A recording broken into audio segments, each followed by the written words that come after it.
लेकिन अभी भी कहीं कहीं देखा जा रहा है कि कुछ लोग कैंची लगाने का काम कर रहे हैं, अभी भी कुछ लोग अपना रोटी सेकने का काम कर रहे हैं, ताकि किसी भी तरह फिर से वो कंट्रोवर्सी में लोग आ जाए। इन लोगों को क्या कहना चाहेंगे आप? देखिए, वो लोग तो कभी नहीं चाहेंगे कि लोग एक हो, इसलिए कि वो लोग कंट्रोवर्सी करेंगे तभी उन लोग का घर चले। सिस्टम चलेगा।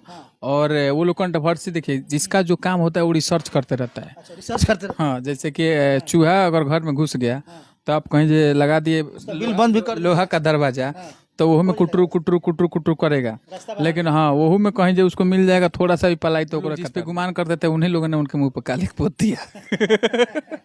अच्छा, वो गाना याद है आपको जो पवन सिंह गाए थे खेसारी लाल यादव को जब गले मिलाए, ए छोटका आओ, याद है?